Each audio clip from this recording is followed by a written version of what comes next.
Lorsqu'on parle de surf et de skate, ce qui nous vient directement à l'esprit, c'est chaleur, cocotier, Californie et maillot de bain. Mais est-ce que vous avez déjà pensé au fait que le surf, ça n'est pas seulement ça, et que ça va bien plus loin que ça? Pour changer cette vision du surf, je suis parti dans des destinations moins paradisiaques pour découvrir leur culture de la glisse, qui, vous allez voir, est très différente des stéréotypes. Pour commencer, je suis allé en Bretagne, sur le spot de La Torche dans le Finistère breton. J'ai été logé et accueilli par Valentin, Charlotte et Benjamin. Plusieurs choses témoignent de l'évolution du surf à cet endroit. Il y a des parkings, des écoles de surf, des magasins, des restaurants, des crêperies. Et si tout cela a été mis ici, c'est parce que La Torche est un des seuls spots de France où il est possible de surfer 365 jours par an. Ce qui fait la popularité de ce site, c'est aussi ce que les locaux appelaient l'ascenseur. C'est un courant qui longe la pointe et qui permet rapidement de se placer au pic. Ce spot offre des vagues longues comme en Irlande, ou courtes, rapides et puissantes comme dans les Landes. Cela dépend de l'endroit où on se place et on peut surfer tout type de vagues.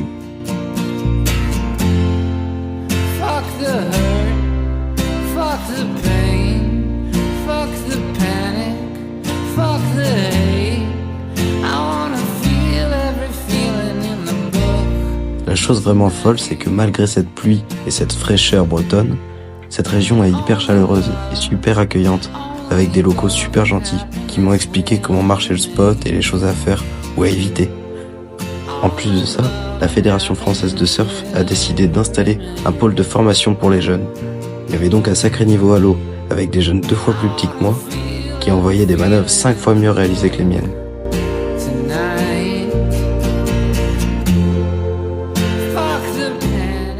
Je pense que ce qui est bien en Bretagne, c'est que tu as vraiment tellement de spots que pour n'importe quelle condition on peut aller à l'eau, que là où soit sud, est, ouest, peu importe, on peut trouver une vague de repli ou pas.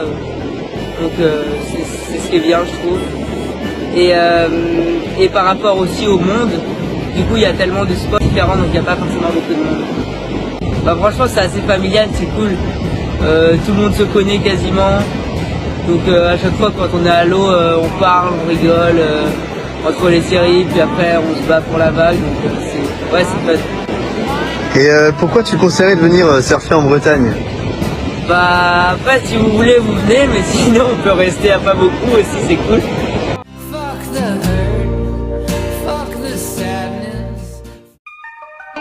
Pour la suite de mon voyage, je ne pouvais pas parler de skate sans passer par Paris, ville emblématique du skate européen, avec ses spots mythiques comme le Palais de Tokyo, République ou le célèbre Dôme. Malheureusement pour moi, dans les sports de glisse, on doit se plier à la volonté des éléments, et je suis tombé sur des jours pluvieux.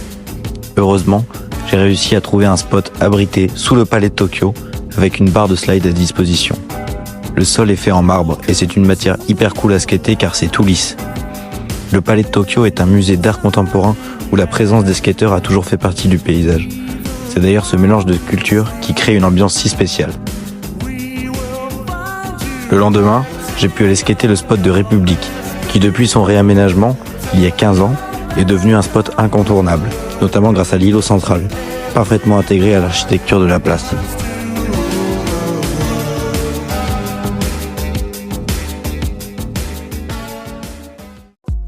Ensuite, je suis monté jusqu'à Amsterdam, aux Pays-Bas, une des premières villes européennes actives dans le monde du skate. J'ai d'ailleurs pu skater un skatepark assez vieux, qui n'avait pas été entretenu depuis bien longtemps et qui était mal construit. J'ai quand même pu faire quelques figures sympas, et en plus le skatepark était situé sur une île au milieu du fleuve qui traverse la ville. C'était vraiment cool de skater au bord de l'eau.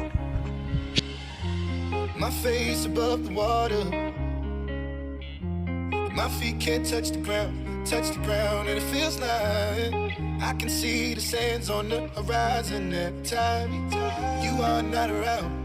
Slowly drifting. J'ai même eu la chance de skater un nouveau skatepark situé juste devant un lycée. J'ai trouvé ça fou parce qu'on ne verrait jamais ça en France ou aux États-Unis. Ça montre réellement que les pays du Nord ont compris que l'éducation à l'activité physique est primordiale et que le skate est un bon moyen de l'exercer.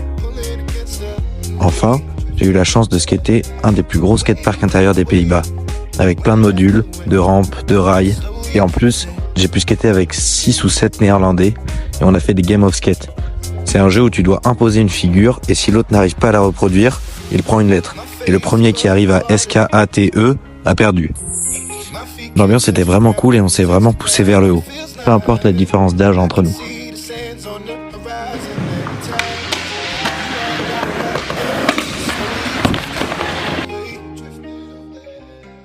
Bon, là du coup j'ai raté mon train parce que j'ai confondu l'horaire de départ et l'horaire d'escale. Du coup, c'était pas un départ à 19h mais un départ à 15h. Donc je vais me taper un petit bus toute la nuit, ça va être sympa.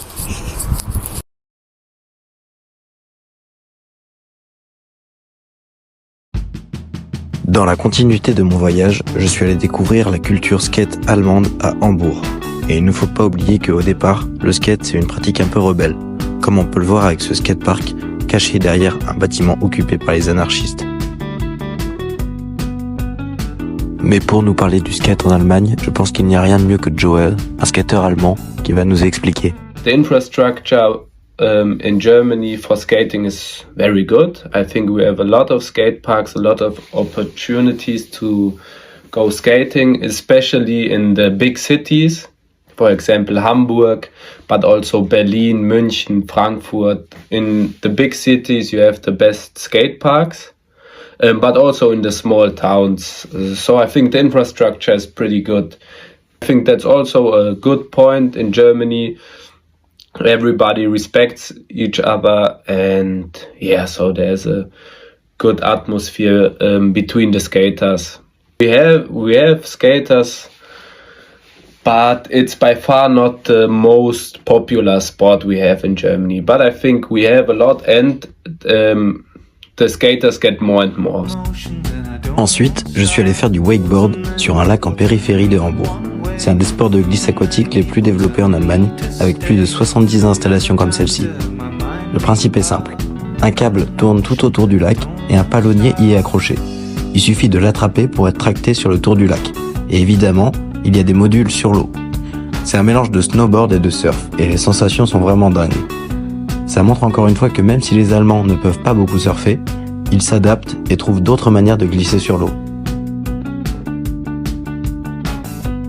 Et ce qui est génial avec le wake, c'est que quand tu crois que tu as tout compris, eh bien en général, t'as rien compris.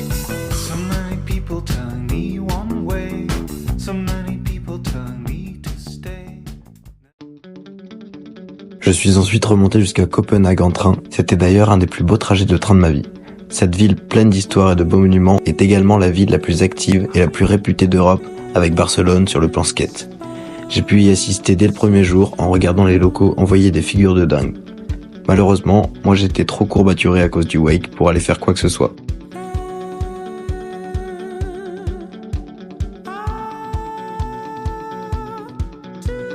Par contre, le lendemain j'ai repéré un skatepark qui avait l'air pas mal, et effectivement en arrivant, c'était un énorme skatepark à l'américaine, avec des grandes courbes, des bols, c'est-à-dire des rampes creusées dans le sol,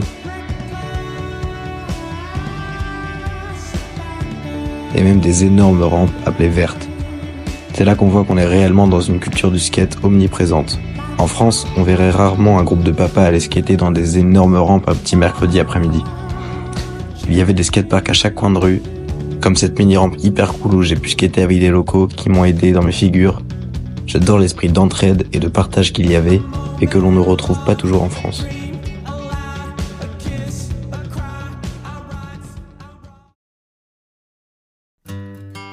Après, je suis reparti vers le nord du Danemark en bus pour aller découvrir ce qu'on appelle le Cold Hawaii. Ce petit village de Klitmøller est, comme son surnom l'indique, un petit paradis des surfeurs dans un pays scandinave. Construit au milieu des dunes, il y existe un petit surf shop où j'ai pu louer une planche et sympathiser avec le propriétaire. D'ailleurs, ils m'ont carrément emmené en voiture dans un spot à quelques minutes et j'y ai découvert des vagues vraiment cool, puissantes et déferlantes comme dans les Landes. En plus, ils avaient tout le matériel pour filmer. Je vous laisse avec les images de surf dans le Cold Hawaii. It's something unpredictable, but in the end is right. I hope you had the time of your life.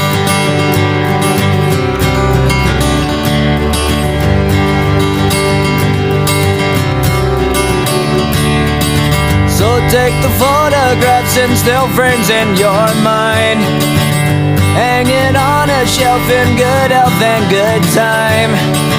Tattoos of memories and dead skin on trial. What I love about Klitmøller is that on one single day you can find within a walking distance a wide variety of surf spots, from like a new beginner who surf for the very first time in a really nice, safe environment and friendly atmosphere to a very high-level surfer. And that's what makes the place so unique and makes so many people fall in love with it. No wonder it's one of the best places in North Europe and by far the best in Denmark. Ensuite, j'ai choisi de prendre le ferry pour aller jusqu'en Norvège. La traversée entre les petites îles norvégiennes était magique et la ville d'arrivée, Kristiansand, était tellement reposante avec de magnifiques paysages. J'ai repris un train pour aller jusqu'à Stavanger, une ville très active sur le plan skate en Norvège. Et j'ai pu skater pour la première fois de ma vie un pump track, qui est l'équivalent d'un parcours de VTT mais pour le skate. Je suis allé sur un des rares spots de surf dans le sud de la Norvège, à Borø, et malheureusement il n'y avait pas une vague. Alors je suis vite reparti à Stavanger pour skater le plus gros skatepark de ma vie, le deuxième plus grand en Norvège.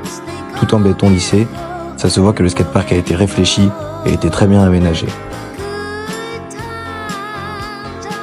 La Norvège a fait de gros efforts sur l'inclusion de cette discipline, car il faut savoir qu'entre 1978 et 1989, le seul fait de posséder un skateboard était interdit car la discipline était considérée comme trop dangereuse.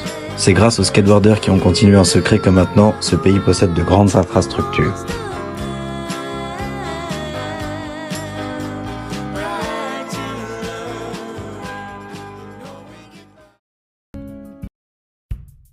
Enfin, je suis allé tout au nord de la Norvège, sur une chaîne de montagnes au plein milieu de l'eau, les îles Lofoten.